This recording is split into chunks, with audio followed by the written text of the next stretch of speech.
Solar commission മുന്നിൽ ഹാജരാകാതിരുന്ന തമ്പാനൂർ രവിക്ക് കമ്മീഷന്റെ ശാസന. നാളെയോ മറ്റന്നാളോ ഹാജരായില്ലെങ്കിൽ കളി മാറുമെന്ന് കമ്മീഷൻ. കമ്മീഷനിൽ വിശ്വാസം നഷ്ടപ്പെട്ടെന്ന് നേരത്തെ പി തങ്കച്ചൻ പ്രതികരിച്ചിരുന്നു. ഈ അഭിപ്രായം തന്നെയാണോ തമ്പാനൂർ രവിക്കെന്നും ജസ്റ്റിസ് ശിവരാജൻ ചോദിച്ചു. വിവരങ്ങളും വിശദാംശങ്ങളുമായി ഉമേഷ് ഞങ്ങളുടെ പ്രതിനിധി ചേരുകയാണ്.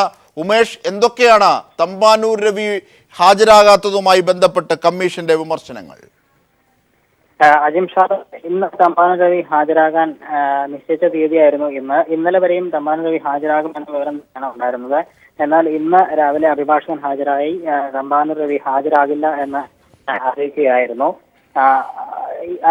ഹാജരാകില്ല എന്ന് അറിയിച്ച ഉടൻ തന്നെ കമ്മീഷൻ വലിയ വിമർശനങ്ങളാണ് ഉന്നയിച്ചത്.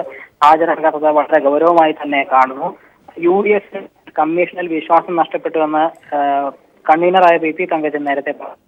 അത് ഗൗരവമായി കണ്ട് തങ്കച്ചന് അന്ന് നോട്ടീസ് അയക്കുകയും ചെയ്തിരുന്നു. സർക്കാരിനോടും ഇത് സംബന്ധിച്ച വിശദീകരണം തേടിയിരുന്നു. തമ്പാനൂർ രവി ഹാജരാകാത്തത് ഈ പശ്ചാത്തലത്തിലാണോ എന്ന് സംശയിക്കുന്നുവെന്ന് കമ്മീഷൻ പറയുകയുണ്ടായി. അതേസമയം ഒരു മാസം കഴിഞ്ഞ് ഹാജരാകാമെന്ന് തമ്പാനൂർ രവി പറഞ്ഞതായി അഭിഭാഷകൻ അറിയിച്ചു. എന്നാൽ നാളെയോ മറ്റന്നാളോ ഹാജരായില്ലെങ്കിൽ കളി മാറുമെന്ന രീതിയിൽ കമ്മീഷൻ മുന്നറിയിപ്പ് നൽകുകയുമുണ്ടായി.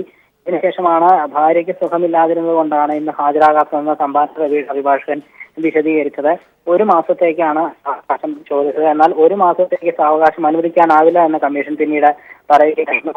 എന്നത്തേക്ക് ഹാജരാകാൻ കഴിയുമെന്ന് അറിയിക്കാൻ തമ്പാനൂർ രവിയോട് പിന്നീട് കമ്മീഷൻ നിർദ്ദേശിക്കുകയും ചെയ്തു.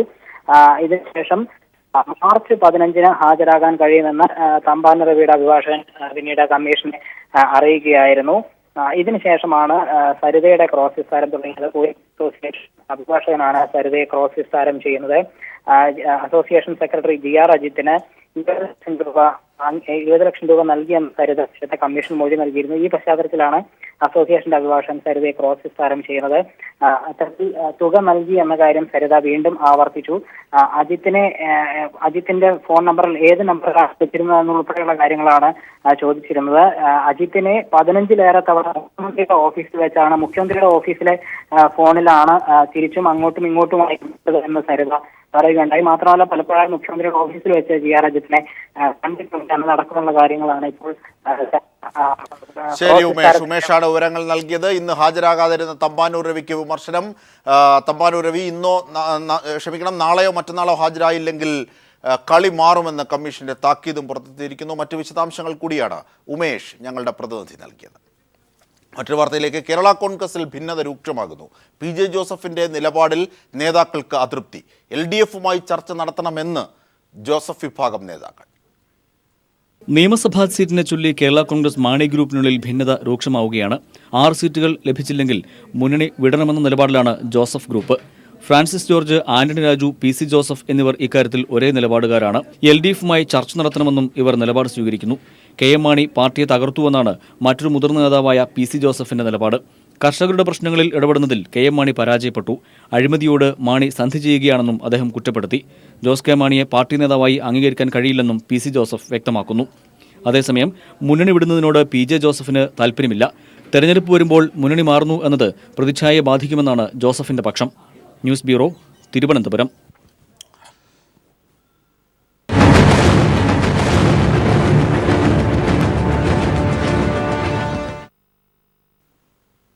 People TV exclusive. വികസനത്തെ അപ്രസക്തമാക്കുന്ന അഴിമതിയാണ് കേരളത്തിലെന്ന് മുതിർന്ന കോൺഗ്രസ് നേതാവ് പന്തളം സുധാകരൻ. വികസനത്തിനൊപ്പം അഴിമതിയും നിറഞ്ഞു നിൽക്കുകയാണ്.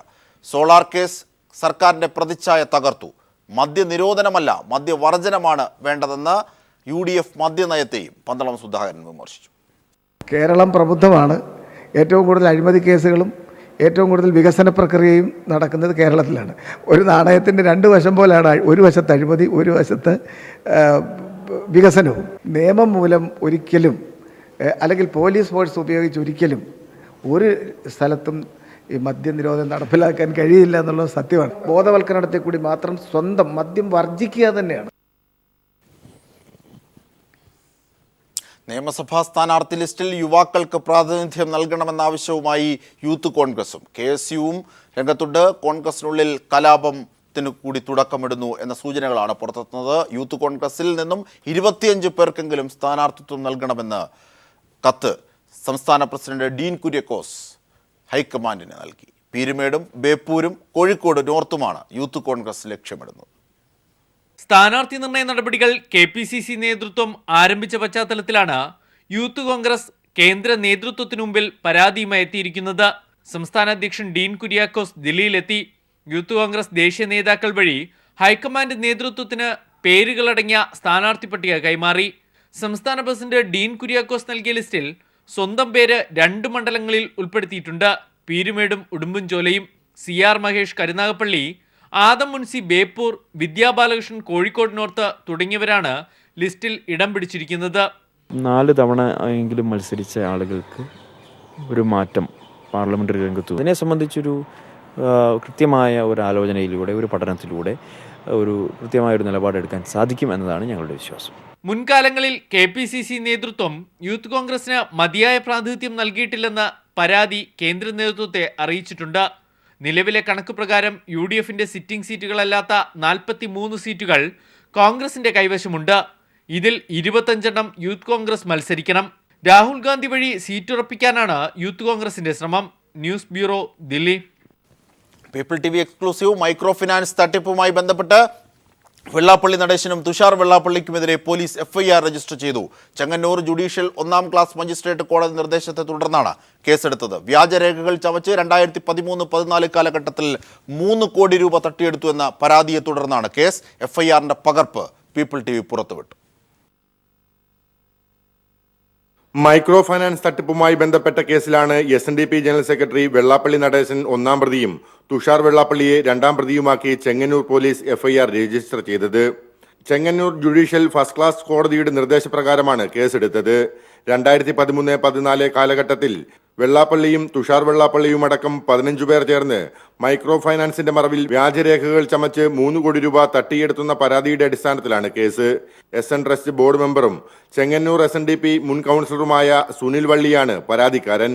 മൈക്രോ ഫൈനാൻസ് തട്ടിപ്പുമായി ബന്ധപ്പെട്ട പരാതി പോലീസിന് നൽകിയിട്ടും നടപടി സ്വീകരിക്കാത്തതിനെ തുടർന്നാണ് പരാതിക്കാരൻ കോടതിയെ സമീപിച്ചത്. മൈക്രോ ഫൈനാൻസ് യൂണിറ്റിന്റെ മറവിൽ കൺവീനർ, ജോയിന്റ് കൺവീനർ എന്നിവരുടെ വ്യാജരേഖകൾ സമർപ്പിച്ച് യൂണിയൻ ബാങ്ക് കിടങ്ങന്നൂർ ശാഖയിൽ നിന്നും 4 ലക്ഷം രൂപ വായ്പ എടുത്തിരുന്നു. വായ്പയ്ക്കായി ഉപയോഗിച്ച വ്യാജരേഖകൾ പരാതിക്കാരൻ കോടതിയിൽ ഹാജരാക്കി.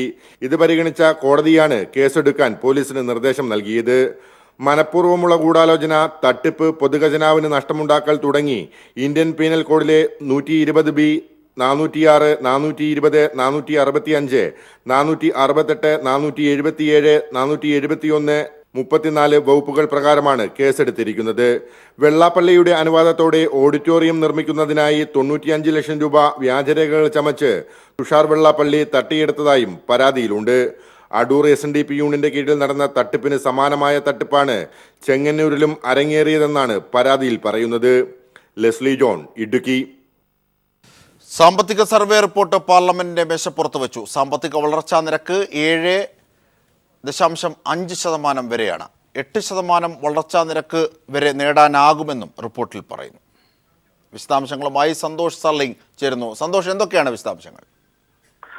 ജിംഷാദ്, ഇന്ന് ഉച്ചയ്ക്ക് 12 മണിയോടുകൂടിയാണ് കേന്ദ്ര ധനകാര്യമന്ത്രി അരുൺ ജെയ്റ്റ്ലി സഭയുടെ മേശപ്പുറത്ത് സാമ്പത്തിക സർവേ റിപ്പോർട്ട് വെച്ചത്. 2015 ഏപ്രിൽ മുതൽ 2015 ഡിസംബർ വരെയുള്ള സാമ്പത്തിക സർവേ കണക്കുകളാണ് റിപ്പോർട്ടിൽ ഉള്ളത്. സാമ്പത്തിക വളർച്ച രാജ്യം 7 മുതൽ 7.5 വരെ നേടും എന്നും പറയുന്നുണ്ട്.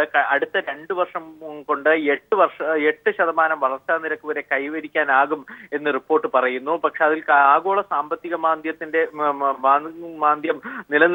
തുടരുന്നില്ല എങ്കിൽ 10% വരെ വളർച്ചാ നിരക്ക് നേടാൻ കഴിയും എന്ന് ഈ സാമ്പത്തിക റിപ്പോർട്ട് പറയുന്നു. പക്ഷെ നിലവിലുള്ള ആഗോള സാമ്പത്തിക മാന്ദ്യകാലത്ത് പോലും ഇന്ത്യക്ക് പിടിച്ചു നിൽക്കാനായെന്നാണ് ഈ റിപ്പോർട്ടിൽ പറയുന്നത്. ധനക്കമ്മി 3.9% കുറയ്ക്കാൻ കഴിഞ്ഞു. കഴിഞ്ഞ വർഷത്തെ അപേക്ഷിച്ച് 1.5% കുറയ്ക്കാൻ കഴിഞ്ഞത്. നാണ്യപ്പെരുപ്പവും കുറയ്ക്കാൻ കഴിഞ്ഞുവെന്നും സാമ്പത്തിക റിപ്പോർട്ടിൽ പറയുന്നുണ്ട്. കാർഷിക രംഗത്ത്, പാൽ ഉൽപാദന രംഗത്ത് മികച്ച നേട്ടം കൈവരിക്കാനായി 1ാം സ്ഥാനത്താണ് ഇപ്പോൾ ലോകരാഷ്ട്രങ്ങൾക്കിടയിൽ ഇക്കാര്യത്തിൽ ഇന്ത്യ. കൽക്കരിയിലും പ്രതീക്ഷിച്ച വളർച്ച കൈവരിക്കാൻ കഴിഞ്ഞു.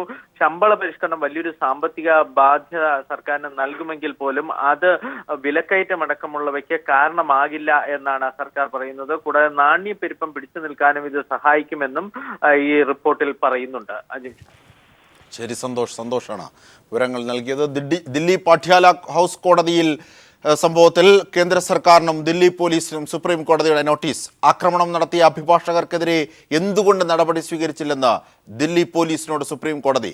നേതൃത്വം നൽകിയ 3 അഭിഭാഷകർക്കും നോട്ടീസ് അയച്ചു. കനയ്യകുമാർ അടക്കം 3 JNU വിദ്യാർത്ഥികളെയും പോലീസ് ചോദ്യം ചെയ്തു. അതേസമയം രോഹിത് വെമുല ദളിതനല്ലെന്ന റിപ്പോർട്ട് ഹൈദരാബാദ് പോലീസ് ഹൈക്കോടതിയിൽ സമർപ്പിച്ചു. ഇപ്പോൾ സമഗ്രമായ വിവരങ്ങളുമായി ഞങ്ങളുടെ പ്രതിനിധി മനു ശങ്കരൻ ചേരുന്നു. മനു, രോഹിത് വെമുല വിഷയത്തിലും ഒപ്പം JNUവുമായി ബന്ധപ്പെട്ട സുപ്രീം കോടതിയുടെ നോട്ടീസും.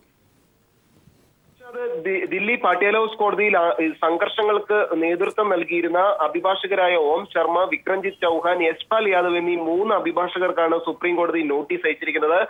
ഇവർക്കെതിരെ എന്തുകൊണ്ട് നടപടി സ്വീകരിച്ചില്ലെന്നും സുപ്രീം കോടതി ദില്ലി പോലീസിനോട് ചോദിച്ചിട്ടുണ്ട്.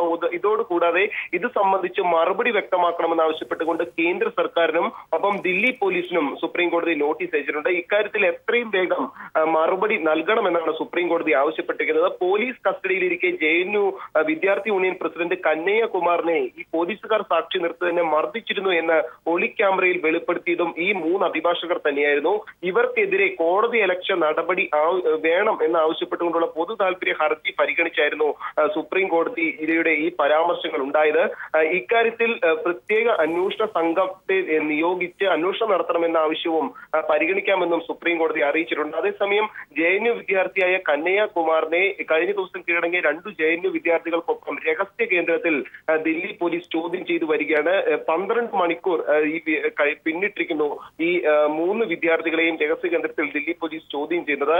ഇവരുടെ ജീവന് ഭീഷണി ഉണ്ട് എന്നൊരു പശ്ചാത്തലത്തിലാണ് ഇവരെ രഹസ്യ കേന്ദ്രത്തിൽ വെച്ച് ചോദ്യം ചെയ്യുന്നത് എന്നാണ് ദില്ലി പോലീസ് അറിയുന്നത്. അതേസമയം ഹൈദരാബാദ് സർവകലാശാല വിദ്യാർത്ഥിയായിരുന്ന രോഹിത് വെമുല ദളിതൻ അല്ല എന്ന് വ്യക്തമാക്കിക്കൊണ്ടുള്ള റിപ്പോർട്ടാണ് ഹൈദരാബാദ് പോലീസ് ഹൈക്കോടതിയിൽ നൽകിയിരിക്കുന്നത്. അതിനാൽ തന്നെ പട്ടികജാതി പട്ടികവിഭാഗ നിയമത്തിൽ വരുന്ന കേസുകളൊന്നും ഈ പ്രതികൾക്കെതിരെ ചുമത്താനാകില്ലെന്നും ഹൈദരാബാദ് പോലീസ് ഹൈക്കോടതി മുമ്പാകെ വ്യക്തമാക്കിയിരിക്കുകയാണ്. നിലവിൽ അധികൃതർ തന്നെ സാക്ഷ്യപ്പെടുത്തി രോഹിത് വെമുല ദളിതൻ തന്നെ ആയിരുന്നു എന്ന് വ്യക്തമാക്കിയ. ശരി, മനു ശങ്കരനാണ് വിവരങ്ങൾ നൽകിയത്. വാർത്തകളിലേക്ക്. സഹകരണ രംഗത്തെ തൊഴിലാളി കൂട്ടായ്മയായ ഊരാളുങ്കൽ ലേബർ കോൺട്രാക്ട് കോഓപ്പറേറ്റീവ് സൊസൈറ്റിയുടെ പുതുസംരംഭമായ സൈബർ പാർക്ക് പ്രവർത്തന സജ്ജമായി. സംസ്ഥാനത്തിന്റെ IT വളർച്ചയ്ക്ക് നിർണായക സ്വാധീനം ചെലുത്താൻ ഒരുങ്ങുന്ന സൈബർ പാർക്ക് നാളെ രാഷ്ട്രപതി പ്രണബ് കുമാർ മുഖർജി നാടിന് സമർപ്പിക്കും. നവോത്ഥാന നായകനായ വാഗ്ഭടാനന്ദൻ സ്ഥാപിച്ച Uralungal labour contract cooperative society വികസനത്തിന്റെ പുതുവഴികൾ തേടുകയാണ്. സഹകരണ രംഗത്ത് തൊഴിലാളി കൂട്ടായ്മയുടെ പുതുചരിത്രം സൃഷ്ടിച്ച സൊസൈറ്റി IT രംഗത്തേക്കും ചുവടുവെക്കുന്നു. സംസ്ഥാനത്തിന്റെ IT മേഖലയിൽ വൻ കുതിച്ചുചാട്ടത്തിനിടയാക്കുന്ന പദ്ധതിയാണ് ഊരാളുങ്കൽ ലേബർ കോൺട്രാക്ട് കോഓപ്പറേറ്റീവ് സൊസൈറ്റിയുടെ UL സൈബർ പാർക്ക്. കോഴിക്കോട്ടെ ദേശീയപാത ബൈപ്പാസിനോട് ചേർന്ന് നെല്ലിക്കോടാണ് പരിസ്ഥിതി സൗഹൃദ രീതിയിൽ പാർക്ക് പൂർത്തിയായിരിക്കുന്നത്. 20,000 പേർക്ക് നേരിട്ടും 80,000 പേർക്ക് പരോക്ഷമായും ഇവിടെ തൊഴിൽ നൽകാൻ സാധിക്കും. വിദേശത്തും സ്വദേശത്തുമുള്ള നിരവധി കമ്പനികൾ കരാറുപ്പെട്ടതായി സൈബർ പാർക്ക് ചെയർമാൻ രമേശൻ പാലേരിയും CEO അഭിലാഷ് കുമാറും അറിയിച്ചു. വിദ്യാസമ്പന്നരായവർക്ക് തൊഴിലെടുക്കാനുള്ള ഒരു സ്ഥാപനമില്ലാത്തൊരവസ്ഥ, അതും IT മേഖലയിലാണ് ഏറ്റവും അനുയോജ്യമായതെന്ന് തോന്നിയതുകൊണ്ട് തന്നെ ഞങ്ങൾ അങ്ങനെ ഒരു ഉന്നം വെച്ചത്. അത് ഇന്ന് ഏകദേശം ഒരു വിജയപ്രദമായി തന്നെ പറയാം. ഇപ്പം ടോട്ടൽ ഏരിയയുടെ ക്ലോസ് ടു 11% നമ്മൾ MOU സൈൻ ചെയ്ത് കഴിഞ്ഞു. ഈ കമ്പനികളിൽ ഏകദേശം ഒരു 7 കമ്പനികളുണ്ട്, ചെറിയ കമ്പനികളാണ്. അതിൻ്റെ അവർ വിത്തിൻ 1 month's ടൈം അവർ ഓപ്പറേഷൻ സ്റ്റാർട്ട് ചെയ്യും. Next month onwards they will start the operations. ഇൻറ്റീരിയേഴ്സും റെഡിയായി. So next month onwards they will start the operations. നാളെ ഉച്ചയ്ക്ക് നടക്കുന്ന ചടങ്ങിൽ രാഷ്ട്രപതി പ്രണബ് മുഖർജി പാർക്ക് നാടിന് സമർപ്പിക്കും. News bureau, Kozhikode. സംഗീതരംഗത്തെ കുലപതികളെ ആദരിക്കുന്നതിന് ആയിരുന്നു സ്വരലയ കൈരളി ഗന്ധർവ സന്ധ്യയുടെ പുരസ്കാരദാന ചടങ്ങ്. ലെജൻഡറി പുരസ്കാരം ഉഷാ ഉദിപ്പും സമഗ്ര സംഭാവനയ്ക്കുള്ള പുരസ്കാരം ജെറി അമൽദേവും വാണി ജയറാമും സ്വരലയ കൈരളി യേശുദാസ് അവാർഡ് ഔസേപ്പച്ചനും ഏറ്റുവാങ്ങി. അനശ്വര കവി ONVയുടെ സ്മരണകൾ അലയടിച്ചുയരുന്ന വേദിയിൽ ഇന്ത്യൻ സംഗീതത്തിലെ 4 അസാമാന്യ പ്രതിഭകൾ ആദരിക്കപ്പെട്ടപ്പോൾ ധന്യമായത് മലയാള സംഗീതം തന്നെയാണ്. മധുര 16-ലെത്തിയ ഗന്ധർവസന്ധിയുടെ അവാർഡ് നിശ സമാനതകളില്ലാത്ത അനുഭവമായി മാറുകയായിരുന്നു. ലെജൻഡറി അവാർഡ് വിഖ്യാത പോപ്പ് ഗായിക ഉഷാ ഉദുപ്പും, life time achievement award Vani ജയറാമും ജെറി അമൽദേവും, സ്വരലയ കൈരളി യേശുദാസ് അവാർഡ് ഔസേപ്പച്ചനും യേശുദാസിൽ നിന്ന് ഏറ്റുവാങ്ങി. അവാർഡ് ഏറ്റുവാങ്ങിയവരെല്ലാം മറുപടി പറഞ്ഞത് സംഗീതത്തിൻ്റെ ഭാഷയിൽ തന്നെ. സ്വരം പൂവിടും ഗാനമേ ഈ വീണയിൽ നീ അനുപല്ലവി. ഒരു കുടന്ന നിലാവിൻ്റെ കുളിരു കോരി നെറുകയിൽ അരുമയായി കുടഞ്ഞതാരോ. മലയാളികളുടെ സംഗീത കാമനകളിൽ തേന്മഴ പെയ്തിറങ്ങിയ വാണി ജയറാം യേശുദാസ് ഡുവറ്റ് ശബ്ദം ഒരിക്കൽ കൂടി വേദിയിൽ മുഴങ്ങിയപ്പോൾ സദസ്സിൽ നിലയ്ക്കാത്ത കരഘോഷം ഉയർന്നു. പൂക്കൾ പനിനീർ പൂക്കൾ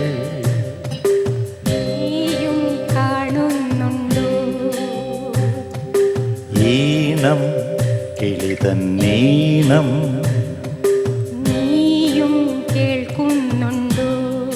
ആയിരം കണ്ണുമായി എന്ന ഗാനം അമേരിക്കൻ സംഗീതജ്ഞൻ ഗ്രേസി ആലപിച്ചത് വിസ്മയകരമായ ഒരു അനുഭവമായി.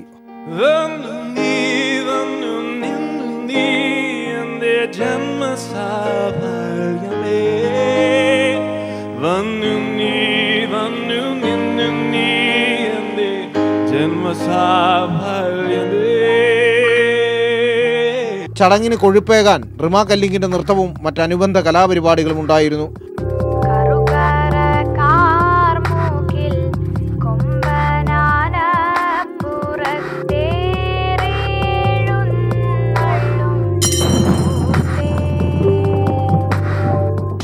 MA Baby MLA, Malayalam communications limited managing director John Brittas, mayor VK Prasanth, Swaralaya ഭാരവാഹികളായ രാജ്മോഹൻ, EM നജീബ് എന്നിവർ സംസാരിച്ചു. News bureau, Thiruvananthapuram.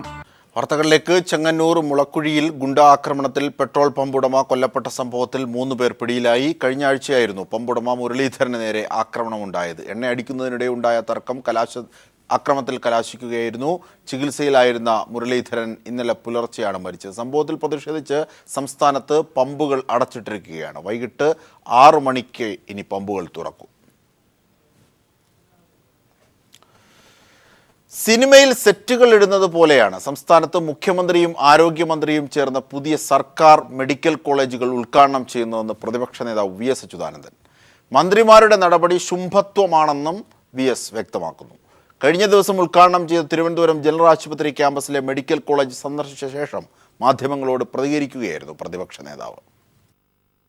ഷൂട്ട് ചെയ്യുന്ന മാതിരിയാണ് ഉമ്മൻചാണ്ടിയും അതേപോലെ തന്നെ അദ്ദേഹത്തിന്റെ സഹമന്ത്രിയായ മെഡിക്കൽ മന്ത്രി ശിവകുമാറും കൂടി മെഡിക്കൽ കോളേജുകൾ സ്ഥാപിച്ചുകൊണ്ടിരിക്കുന്നത്. ഈ തരം ശുംഭത്തരത്തെയാണ് നാം എല്ലാം ഇപ്പോൾ കാണുന്നത്.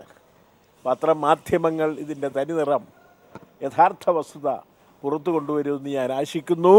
പുറത്തു കൊണ്ടുവരണമെന്ന് ഞാൻ വിനീതമായി അഭ്യർത്ഥിക്കുന്നു. കോട്ടയം CMS കോളേജിൻ്റെ 200ാം വാർഷികാഘോഷങ്ങൾ ഇന്ന് ഉച്ചയ്ക്ക് 2:30 രാഷ്ട്രപതി പ്രണബ് കുമാർ മുഖർജി ഉദ്ഘാടനം ചെയ്യും. കോളേജ് ഗ്രൗണ്ടിൽ പ്രത്യേകം തയ്യാറാക്കിയ പന്തലിലാണ് ഉദ്ഘാടന പരിപാടികൾ. കോളേജിന്റെ പൈതൃക പദവി പ്രഖ്യാപനം മുഖ്യമന്ത്രി ഉമ്മൻചാണ്ടി നിർവഹിക്കും.